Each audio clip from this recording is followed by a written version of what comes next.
It's stupid, said Quinn. Some hospital donor has it out for me, that's all. Even Dr. Crawford admitted I didn't do anything wrong. I wouldn't think so. You're a fabulous doctor. They'll realize that too. They must. What's happening to me has nothing to do with how good of a doctor I am. This is one guy with a chip on his shoulder who is trying to stick it to me, grumbled Quinn. I thought you said your boss was nice, Nora asked, confused for a moment. Dr. Crawford is great, but he can't override the hospital board no matter what he says. His hands are tied. It's just this one man, this Fred Smith, you know? The CEO of RexCorp. That's a difficult spot to be in for sure, Nora answered, placing a caring hand on Quinn's shoulder. I can't tell the kids just yet. Not until I get my job back. I think I will, right? You're sure to get it back if you haven't done anything wrong, said Nora. Think of it as a vacation. In fact, why don't we all go somewhere to take our minds off it for a while? That's actually a great idea, said Quinn, her mind now swirling with ideas. Upstairs, it was the first time Sammy and Jake, the boy posing as her brother, had been alone all day, and Sammy was desperate to confront him. So she turned on the water faucet and whispered to keep their conversation private. What happened, Jake? You were supposed to switch back with Denny, but you're still here. Look, I like you and all, but I miss my real brother, Sammy said. Jake replied with a hint of sadness. My dad showed up unexpectedly. I had to hide in the bushes so he wouldn't see us together. He ended up taking Denny home because he was the one my dad saw first. Sammy, looking frustrated, asked, So what's our next move? Our plan's a mess. We need to figure out how to get your dad and my mom together. Where's the phone again? Jake asked. Maybe we should give him another call. Sammy fetched the phone and handed it to Jake.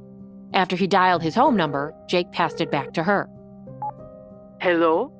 Chef Julian's voice came through from the kitchen handset. Speaking confidently, Sammy said, Hi, this is Samantha Murphy. Can I talk to Jake? He's my friend. Chef Julian, wiping his hands on his apron, shouted upstairs, Jake, telephone call for you. It's your friend Samantha. Thanks, Denny called down, tiptoeing along the hallway to check if his father was busy in the office. He then slipped into his father's room to answer the call. Sammy? Denny spoke into the phone just as Chef Julian disconnected downstairs. No, it's me, Jake. The phone on the other end corrected, a hint of amusement in his tone. You know, the guy you're pretending to be? Denny brightened. Oh, Jake! Good, you called. There's a lot you need to know. Not sure how you'll take it, but I think you'll be pleased.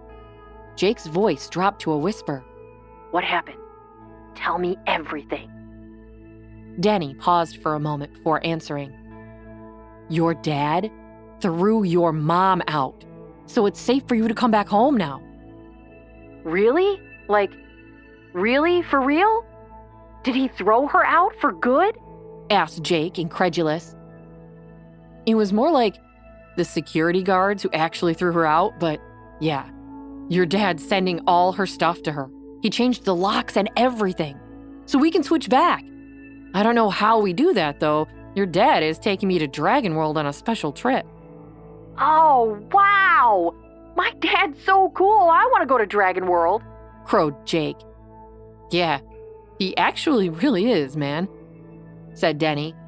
But, hey, I was thinking in order to switch back, maybe you should get my mom to take you and Sammy to Dragon World, too. I heard Lance tell my dad the plan. We're staying in room 8808 of the Fairy Forest Resort. Oh boy, Sammy will love the Fairest Fairy Resort, said Jake, as Sammy's eyes grew wide. Okay, we'll work on it. Okay, shoot, your dad's coming. I gotta go. Remember, Dragon World, Fairy Forest Resort, room 8808. And with that, Denny hung up the phone. Over at the Murphys' house, Jake relayed everything he'd just heard to Sammy, concluding firmly, "We need to convince your mom to take us to Dragon World. It's our best chance." "I have always wanted to go to Dragon World!" screeched Sammy excitedly. Just then, Quinn appeared in the doorway. "Did you say something about Dragon World?" she asked the children, who stood in surprised silence, unsure of how much Quinn had heard. Yes?" stammered Sammy, casually hiding the phone behind her back. "What are you doing with the phone, silly?" asked Quinn. "She was gonna call Dragon World to see if they're open this week," suggested Jake, covering for Sammy. "Well, guess what?" said Quinn. "You're in luck. Nora said that maybe we should go away for a few days and have some fun." "I agree with her. What do you think, kids? Is Dragon World the place you want to go?" "Yay!" the children yelled, both grabbing Quinn around her legs. "Can we stay in the Fairy Forest Resort? I hear it's great," pleaded Sammy, her cheeks turning hot and red. Quinn took out her cell phone and said into it, "Call Fairy Forest Resort, Dragon World." The phone immediately dialed the number as Sammy and Jake jumped up and down excitedly, hugging each other and whooping. "Do you have any availability tomorrow afternoon? I know it's soon." "A suite? That sounds expensive," said Quinn into the phone. "Don't you have anything else? Anything maybe a bit less fancy?" "Oh, I see. Well, I'll book it then. Yes, 1 second." Quinn got out her credit card and began reading off the numbers.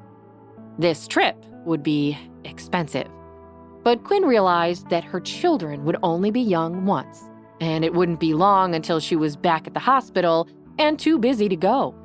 She needed to make the very most of this time, suspension or not. The next day, after a 4-hour drive, Quinn and her family checked into their suite at the Fairy Forest Resort. Sammy and Jake were practically bursting with excitement as Quinn stood there, juggling hotel paperwork, her purse, and the room keys. The door right across the hall opened, and its occupants emerged. Quinn couldn't believe her eyes. Hi, Quinn here, and if you're wondering what happens next, click on the link in the description to listen to the full audio series.